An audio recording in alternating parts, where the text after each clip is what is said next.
Assalamualaikum warahmatullahi wabarakatuh. Saudaraku seiman, Ar-Ruqa adalah bentuk jamak dari kata ruqyah, yakni bacaan mantra, sedangkan tamaim bentuk jamak dari kata tamimah, artinya jimat. Dinamakan tamimah karena mereka meyakini jimat mampu menolak kain dengan sempurna. Diriwayatkan dalam kitab As-Sohih dari Abu Bashir Al-Ansori bahwa ia menyertai Rasulullah dalam sebuah perjalanan, lalu beliau menugaskan seorang utusan agar tidak menyisakan satu kalung pun dari tali busur atau sebuah kalung di leher unta, kecuali diputus, artinya, tidak boleh mengalungkan di leher unta dan binatang lainnya sesuatu yang diyakini menjadi sebab datangnya kebaikan atau tertolaknya keburukan. Sementara sesuatu tersebut tidak memiliki khasiat seperti itu, baik menurut dalil syari maupun hukum alam. Alasannya, karena tindakan seperti ini adalah syirik, dan kalung ini tidak mutlak dililitkan di leher. Bahkan seandainya dipakaikan di kaki depan atau belakang, hukumnya sama dengan dikalungkan di leher. Pasalnya, alasan pelarangan tersebut adalah kalung ini bukan tempat menaruhnya, jadi tempat tidak berpengaruh terhadap hukum. diriwayatkan dari Ibnu Mas'ud bahwa ia berkata, "Aku mendengar Rasulullah bersabda, sesungguhnya ruqyah, jimat dan tiwalah adalah syirik." Hadits riwayat Ahmad dan Abu Dawud. Apakah ruqyah yang dimaksud dalam hadits ini adalah yang tidak disebutkan syariat, meskipun dibolehkan, ataukah ruqyah yang mengandung syirik? Jawabnya, maksudnya adalah yang kedua. Sebab sabda Rasulullah tidak mungkin saling bertentangan. Ruqyah syari yang telah disebutkan dalil syarinya adalah boleh. Demikian pula ruqyah mubah yang dipakai seseorang meruqyah orang sakit berupa doa dari dirinya sendiri dan tidak mengandung kesyirikan juga dibolehkan. Tiwalah adalah sesuatu yang dibuat dan diyakini mampu membuat wanita semakin sayang kepada suaminya, atau laki-laki kepada istrinya. Pada sabda Rasulullah sebelumnya disebutkan, dan tiwalah, yang artinya sesuatu yang mereka kalungkan pada pasangan hidup. Mereka meyakini barang ini berkhasiat menjadikan istri bertambah sayang kepada suami dan suami kepada istri. Ini tindakan syirik. Alasannya, barang ini bukan sebab yang diakui syariat maupun takdir untuk menimbulkan rasa sayang. Hal yang sama juga berlaku pada cincin kawin. Cincin kawin adalah cincin yang dibeli saat pernikahan dan dipakaikan di jari tangan istri. Bila ia membuangnya, suami akan mengatakan bahwa istrinya tidak lagi mencintai dirinya. Orang-orang meyakini bahwa cincin kawin mengandung manfaat dan mudarat. Mereka mengatakan, selagi cincin itu melingkar di jari tangan istri, maka itu menandakan hubungan suami istri masih baik. Begitu pula sebaliknya, bila cincin kawin dipakai dengan tujuan demikian, ini berarti termasuk syirik kecil. Dan bila tidak tujuan seperti ini, meskipun kemungkinan ini sangat kecil, maka tindakan ini menyerupai kaum Nasrani, karena budaya ini memang diadopsi dari mereka. Kemudian jika cincin itu terbuat dari emas dan kaum laki-laki yang mengenakannya, ia melakukan pelanggaran ketiga, yakni larangan memakai emas.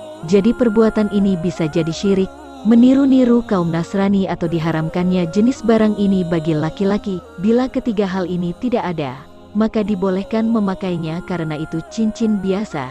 Imam Ahmad meriwayatkan dari Ruwaifi yang berkata, Rasulullah bersabda kepadaku, "Wahai Ruwaifi, mudah-mudahan engkau panjang usia, maka beritakan kepada manusia bahwa orang yang mengikat jenggotnya, atau berkalung watar, atau beristinjak dengan kotoran binatang atau tulang, Muhammad berlepas diri darinya." Kalung watar adalah tali yang diambil dari urat kambing dan digunakan sebagai senar busur. Mereka biasa memakaikannya di leher unta dan kuda, atau di leher mereka sendiri, dengan keyakinan benda ini dapat mencegah ain. Perbuatan ini termasuk syirik. Istinjak dengan kotoran binatang mempunyai makna tersendiri. Kata istinjak diambil dari kata an-najwu, yakni menghilangkan sisa-sisa kotoran yang keluar dari kemaluan dan dubur. Sebab orang yang cebok setelah buang hajat ia bermaksud membersihkan sisa-sisa kotoran.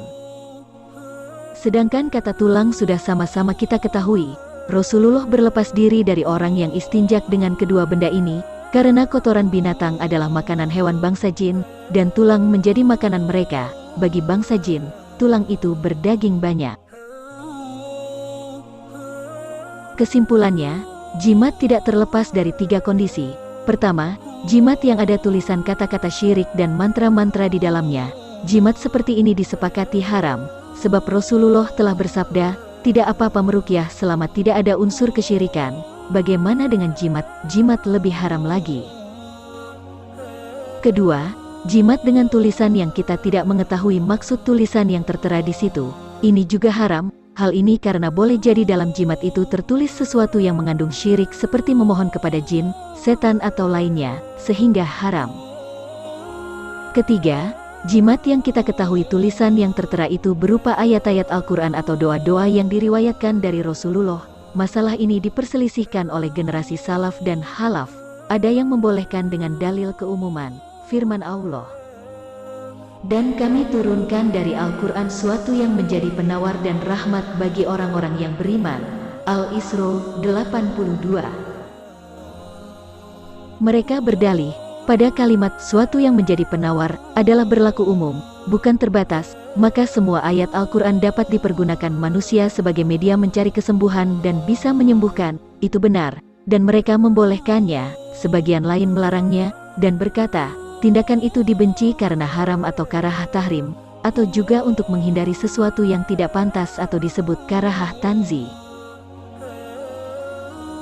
Mengacu kepada keumuman larangan menggunakan jimat, sesungguhnya jampi-jampi, jimat dan tiwalah adalah syirik, sehingga dilarang. Ada pula yang mengatakan, tindakan itu makruh karahah tanzi, dan ada juga yang berpendapat, makruh karahah tahrim.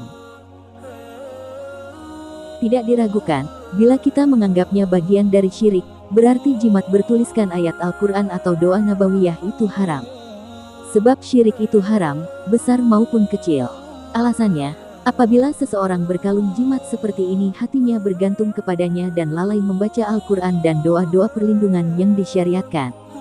Bahkan boleh jadi hatinya secara total bergantung kepada jimat ini, hingga lupa kepada Sang Khalik, yaitu Allah Subhanahu wa Ta'ala.